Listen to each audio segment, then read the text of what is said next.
اس بات پر بھی تعجب ہوگا کہ درجنوں بچیوں نے بھی حفظ قرآن کریم کیا، حافظہ بنی ماشاءاللہ.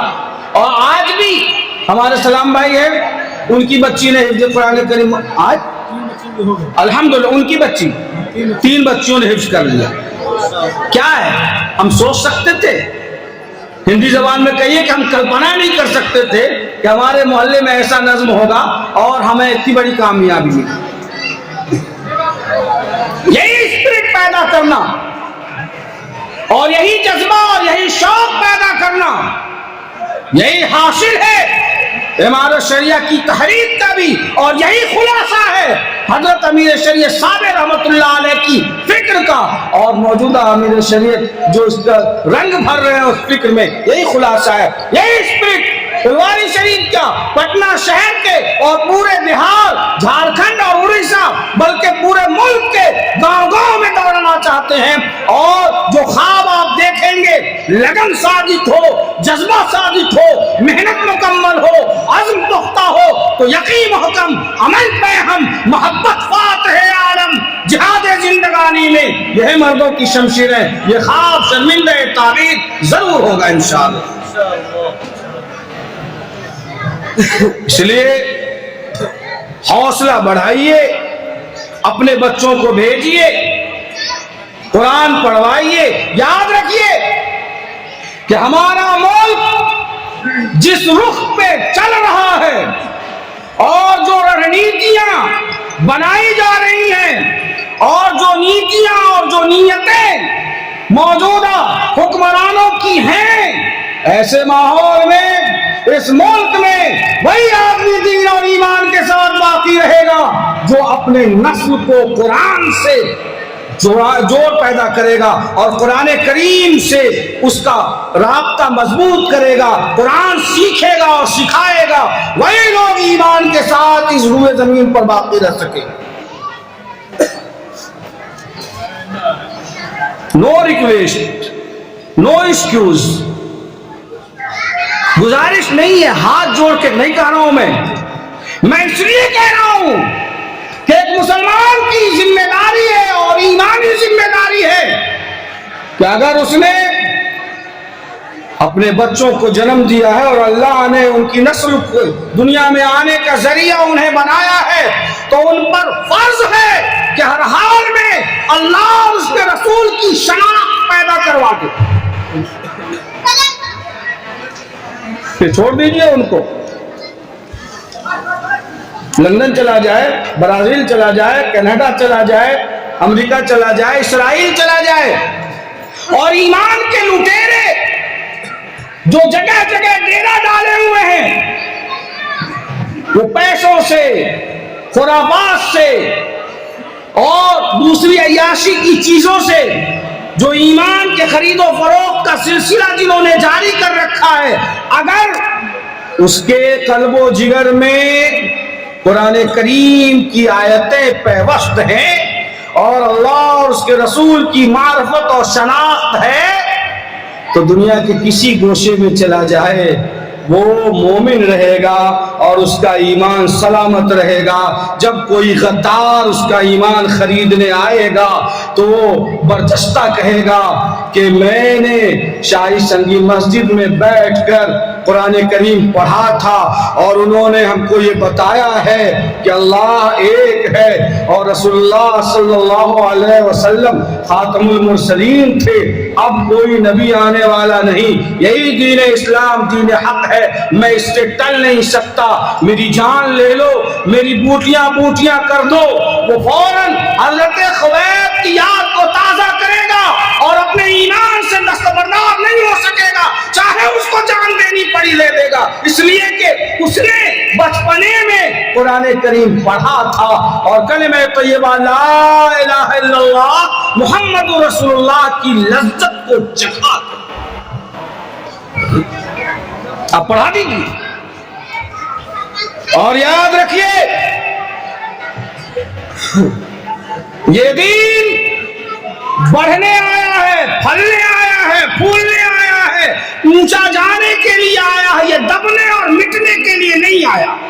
الاسلام یعلو ولا یعلا، یہ مغلوب نہیں ہوگا، صدا سے غالب رہا ہے اور قیامت تک غالب رہے گا انشاءاللہ، یہ بڑھے گا۔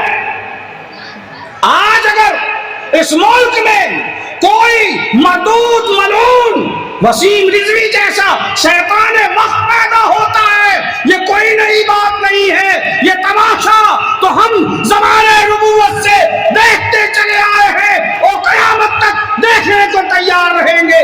ہمارے لیے یہ کشمکش اور حق و باطل کی جنگ کوئی نئی چیز نہیں ہے، لیکن یاد رکھیں اے موج بلا، ان کو بھی ذرا دو چار تھپیڑے دھیرے سے، کچھ لوگ ابھی تک ساحل سے طوفان کا نظارہ کرتے ہیں، اس سے ہمارا کوئی نقصان ہونے والا نہیں۔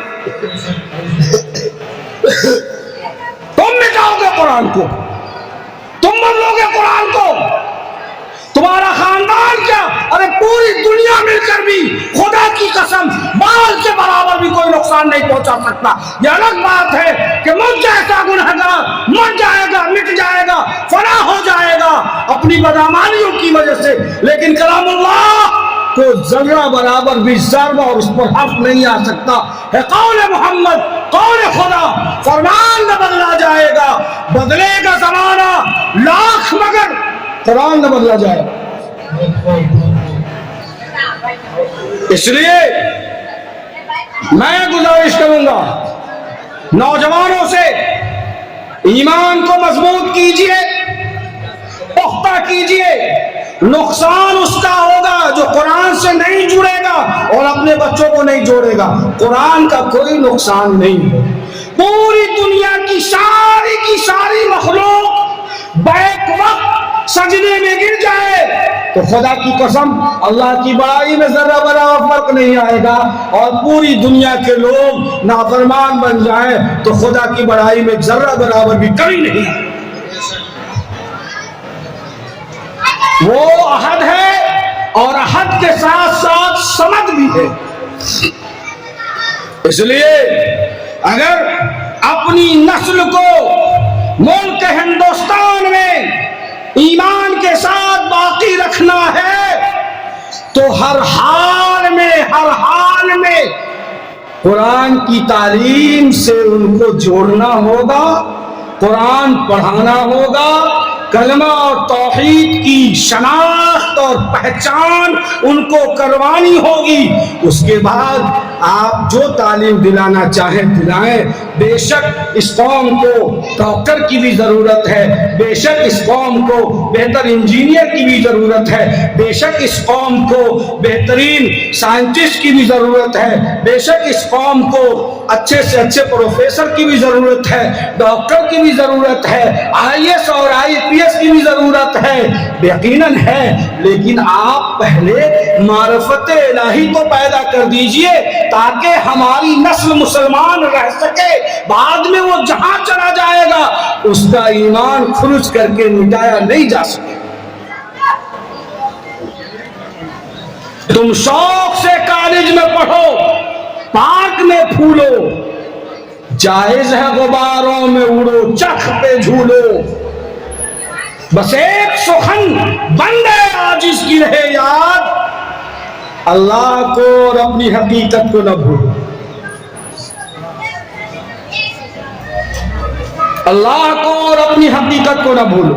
پڑھائیے، آپ دیکھ لیجئے لوگ کیسی کوششیں کر رہے ہیں۔ تعلیم میں کوئی بندش نہیں ہے، تعلیم میں کوئی قید نہیں ہے۔ ہم تو صرف یہ کہتے ہیں کہ جیسے عالم کا ہونا مسلم معاشرے کے لیے عالم شرع کا ہونا، ایسا آدمی جو حکام شرع سے واقف ہو اور حرام و حلال کے مسائل لوگوں کو بتائے، معاشرے میں ایسے عالم دین کا ہونا، مفتی کا ہونا فرض کفایہ ہے۔ اگر ایسا عالم نہ ہو جو حلال و حرام اور جائز اور ناجائز بتا سکے اور معاشرے نے ایسا عالم تیار نہیں کیا تو پورا معاشرہ گنہگار ہوگا۔ میں سمجھتا ہوں کہ اسی طرح سے اس قوم کے لیے یہ بھی ضروری ہے کہ اپنے معاشرے میں ایسے لوگوں کو منتخب کریں جو اپنے بچوں کو IAS IPS بنائیں، تاکہ قوموں کی تقدیریں جو بڑی کرسیوں پر بیٹھ کر لکھی جاتی ہیں وہاں یہ غلام مصطفیٰ پہنچے گا تو صحیح عدل کے ساتھ یہاں کے بسنے والے تمام انسانوں کے ساتھ معاملہ کرے گا اور ان کے جائز حقوق اس کو دے گا۔ اگر ہم نے یہ کام نہیں کیا اور ہاتھ پہ ہاتھ دھرے منتظر فردہ رہے اور اس علم اور اس علم اور اس ڈال کے چکر میں پڑے رہے تو ہمارا کوئی فائدہ نہیں ہو سکے گا، نقصان ہی نقصان رہے گا۔ اس لیے سب سے پہلا کام ہے کہ ہم اپنے بچوں کو قرآن پڑھائیں گے انشاءاللہ سب لوگ۔ ارے کتنے لوگ پڑھاؤ؟ کوئی ہاتھ ہی اٹھا رہا، سب چلے گئے، پڑھائیں گے انشاءاللہ۔ اس کے بعد آپ کی جو حیثیت ہے وہ کیجیے۔ ہم یہ نہیں کہتے کہ سب کو ہماری طرح پڑھاتے رہیے آپ دارالعلوم دیوبند سے اور ندوے سے اور فلاں سے اور ہمارا شریعہ کے دارالعلوم سے اور یہ نہیں کہتے۔ ہم یہ کہتے ہیں کہ قرآن ضرور، توحید اور رسالت کی شناخت ہو جائے، اس لیے کہ اگر یہ شناخت نہیں ہے اور آپ نے ڈاکٹر انجینئر بنا دیا، وہ غباروں میں اڑ رہا ہے، وہ ایٹم بم بنا رہا ہے، وہ طرح طرح کی چیزیں ایجاد کر رہا ہے اور مردود ایسا کہ ایک پیدا کرنے والی ذات کی شناخت نہیں کر سکا کہ اللہ ایک ہے۔